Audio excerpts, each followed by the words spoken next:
Takutnya kan nanti juga blunder ya. Iya. Bisa digoreng lagi gitu. Hai Mariners, selamat datang di podcast drama di balik layar PR versus jurnalis. Udah deg-degan belum, Mbak? Udah. Sedikit. Oke. Sekarang bakal ditemenin sama Ayah, dan tentunya Ayah nggak sendirian nih teman-teman. Kita datangan Mbak Godfrida Winda, betul? Betul. Halo. Selamat siang semuanya. Dipanggilnya teman-teman apa ini? Mariners. Oh, teman-teman Mariners. Selamat siang semuanya. Perkenalkan, aku Godfrida Winda, tapi biasa dipanggil Winda. Aku dari Corporate Communication Kompas Gramedia. Wah, gimana nih kesibukannya sih jadi PR analis di sini? Jadi PR analis, oke.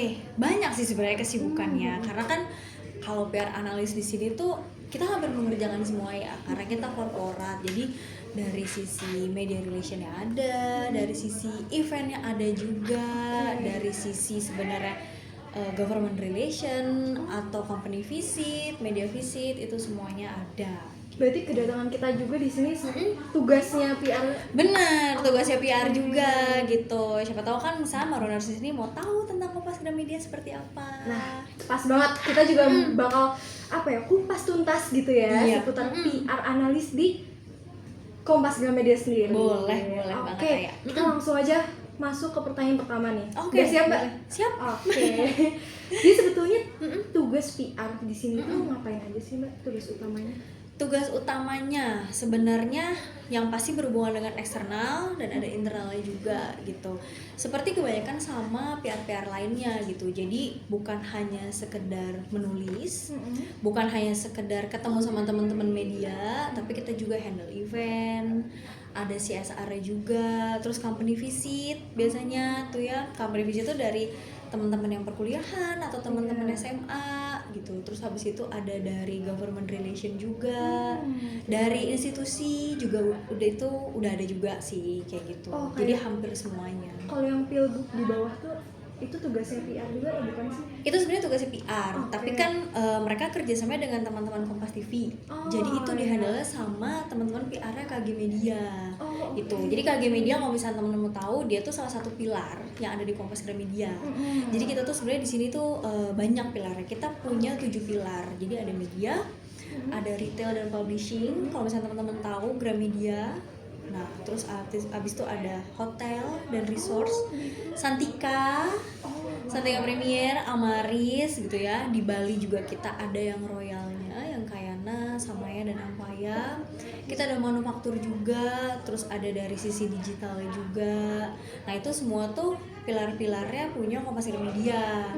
Sebenarnya hanya ada beberapa PR di dalam pilar ini gitu. Makanya jadinya ada corporate communications di sini atau teman-teman dari PR analisis sini itu untuk membantu teman-teman unit menjalankan tugasnya. Jadi terbagi banyak banget. Bahkan aku baru tahu kalau misalnya Kompas Gramedia itu punya pariwisatanya gitu ya. Iya, jadi dari sisi pariwisata ada, dari sisi untuk pendidikannya ada. Terus sama satu lagi UMN. Aku tadi lupa sebut. UMN, Universitas Multimedia Nusantara. Itu juga punya kita. Terus kita udah merambah ke dunia vokasinya MNP, Multimedia Nusantara Politeknik, sama produk baru nanti di tahun depan itu kita punya sekolah. Dari TK sampai SMA. Sama di bawah naungan yayasannya UMN juga.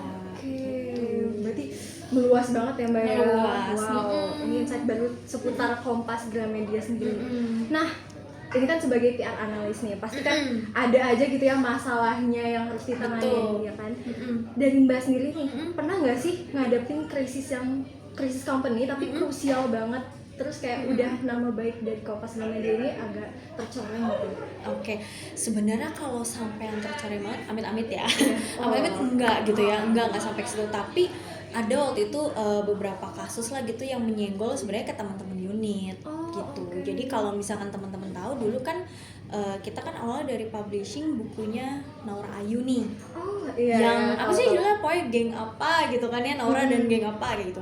Kan difilmin nih ceritanya kayak gitu ya. Ini juga baru nih buat aku, difilmin, ada PH-nya segala macamnya. Itu juga kita sempat kerjasama dengan salah satu agensi lah ceritanya. Jadi agensi ini yang membantu kita juga. Tapi kan dari sisi kita sebagai PR perusahaan kan kita menjaga nih gitu. Maksudnya biar kerjasamanya dengan si agensi ini atau dengan PH ini tuh ya berjalan sesuai kaidahnya lah kasarannya gitu.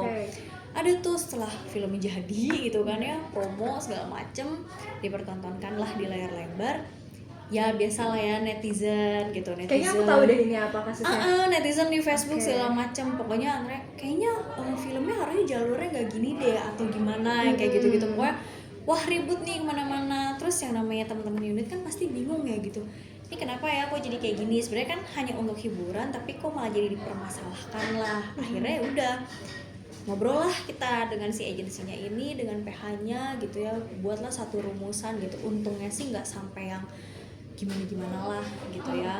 Jadi masih maksudnya secara kekeluargaan lah dipanggil gitu kan si netizen ini, kita cek nih gitu masalahnya apa, kita ada jalan tengahnya gitu ya, udah berdamailah akhirnya. Rata-rata sih seperti itu kalau misalkan yang dari Kompas Gramedia. Kalau misalkan sampai yang benar-benar ke jalur hukum, biasanya itu naiknya langsung ke teman-teman legal, di corporate legal, udah nggak di ranahnya PR lagi. Kalau PR kan lebih untuk menjaga brandnya aja kan. Iya.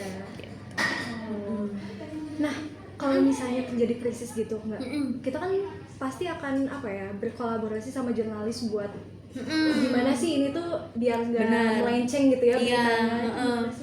Nah biasanya itu kalau misalkan kita ngobrol sama teman-teman jurnalis, mungkin kita nggak yang serta-merta langsung pembelaan nih, enggak kok kita nggak kayak gitu. Biasanya kan mungkin kalau di tempat teman-teman yang lain di sana kan mungkin langsung klarifikasi. Kalau kita enggak, jadi kayak gimana caranya kita tuh masukin artikel, kita buat artikel atau bikin berita foto yang mengangkat dari sisi lainnya gitu. Jadi sebenarnya untuk bukan mengesampingkan yang gimana-gimana, bukan untuk melupakan gitu, tapi untuk kayak sedikit meredam lah gitu. Jadi kita keluarin artikel yang misalkan mengangkat nih yang baik-baiknya atau segala macamnya gitu. Jadi benar-benar jangan sampai kita tuh terlalu kelihatan mengklarifikasi kalau kita tuh sebenarnya nggak gini.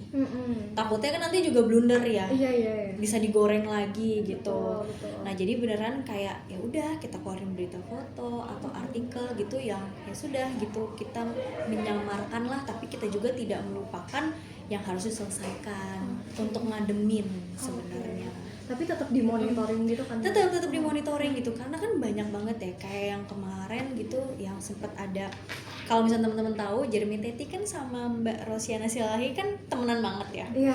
Sebenarnya kan mereka mungkin itu obrolan biasa nih di dalam live-nya gitu, tapi mungkin agak sedikit menyenggol, terus jadi orang-orang melihat kok sekarang Kompas TV begini ya. Padahal sebenarnya kan ini dari sisi hanya untuk profil Mbak Rosi aja gitu, karena yang melakukan misalnya Mbak Rosi aja gitu. Tapi kan karena orang tahu Mbak Rosi adalah pemimpin, salah satu pimpinan dari Kompas TV, jadi mikirnya kayak kok Kompas TV katanya berita gitu, tentang berita yang benar-benar televisi berita gitu, nggak ada yang entertainnya kemana-mana, kok tiba-tiba jadi begini ya. Nah itu kan maksudnya kayak ya nggak gitu loh, kita tetap monitoring gitu kan. Mungkin ya ada salah kata atau gimana ya sudahlah kayak gitu, tapi ya udah kita konsul tuh sama si PR Kompas TV gitu. Maksudnya ya udah nggak kenapa-napa, maksudnya Mbak Rosi juga yang nggak gimana-gimana, Mbak Rosi juga nggak yang terus langsung heboh atau gimana gitu. Ya udah kita santai, kita tutup dengan berita-berita positif lainnya dari kita gitu.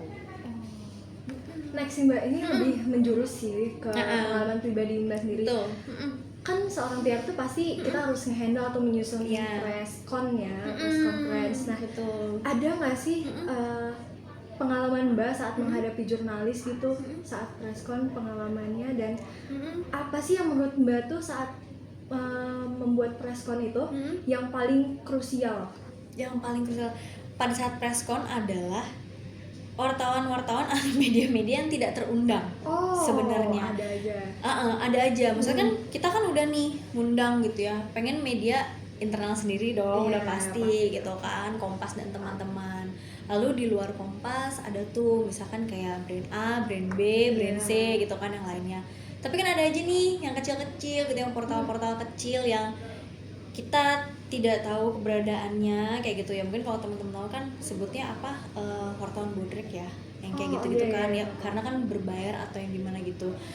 Yang bikin sebel sebenarnya di situ, karena menghalau orang-orang ini tuh kita nggak pernah tahu nih, maksudnya apa namanya, dari cara berpakaian segala macamnya gitu. Waktu awal-awal tuh ya aku tuh nggak tahu gitu cara berpakaian segala macam, tapi makin kesini makin kelihatan nih dari gelagatnya, terus dari cara berpakaiannya kayak gitu. Nah itu yang benar-benar akhirnya oh kalau misalnya ada yang kayak gini aku harus handle nih, di apa namanya ya, ditarik dulu, ini hanya untuk undangan.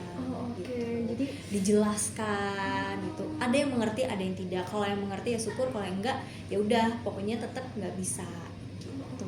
Jadi ada aja gitu yang ada tiba-tiba nyelonong gitu, ada misalkan tiba-tiba nyelonong terus tiba-tiba datang, saya tadi udah ngeliput ini, perasaan nggak diundangan gitu, tapi tiba-tiba ada aja.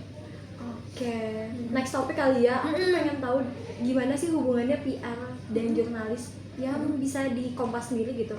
Seberapa penting sih menjaga hubungan baik dengan jurnalis? Penting banget, kalau menurut penting banget, karena teman terbaik dan orang yang bisa sangat membantu pekerjaan dari PR adalah jurnalis. Gitu, yang bisa membantu PR untuk membrandingkan produk-produknya. Gitu, karena tanpa mereka ya kita juga nggak ada apa-apanya gitu. Karena beneran dari berita yang mereka kesebar ke satu orang ini menceritakan ke banyak orang, dan orang ini kan akhirnya tarik, lu lihat di mana sih di media ini, oh oke. Selesai dilihat media ini gitu kan, pasti kan kita selalu ada kayak clue-nya, mana nih Kompas Gramedia, oke kita buka websitenya, oh ternyata ada ini ya, oh ternyata mereka punya acara ini ya, oh menarik ya, bisa untuk kunjungan mahasiswa, bisa belajar bersama. Akhirnya kan itu yang menarik customer. Gitu, jadi penting banget untuk kita sebagai PR tuh kayak sekali lah kita ngobrol sama teman-teman media, ngundang gathering ya, sebenarnya untuk ngobrol apa ya, mengikat pertemanan aja sih, bangun relasinya gitu.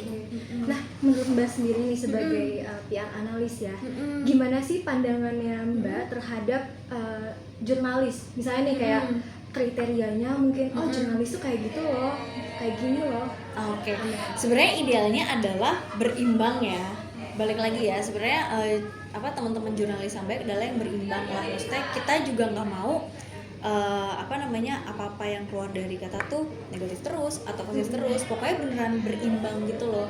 Jadi dia kan pasti punya sudut pandang yang berbeda nih gitu. Menarik nih. Dari sudut pandang yang berbeda ini tuh kita pengen tahu gitu. Kalau aku sebagai PR gitu pribadi kayak nggak apa-apa kamu punya kritik ke kita tuh nggak apa-apa kayak gitu. Tapi itu bisa menjadi kritik yang membangun, bukan yang untuk menjatuhkan gitu. Sebenarnya ujung-ujungnya adalah berimbang, tapi kembali lagi ke pelakunya seperti apa gitu.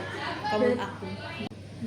Nah dari pengalaman atau momen berkesan dari Mbak Winda sendiri, ada nggak sih selama bekerja ini paling berkesan selama menjadi PR adalah sejujurnya aku itu bukan lulusan ilmu komunikasi.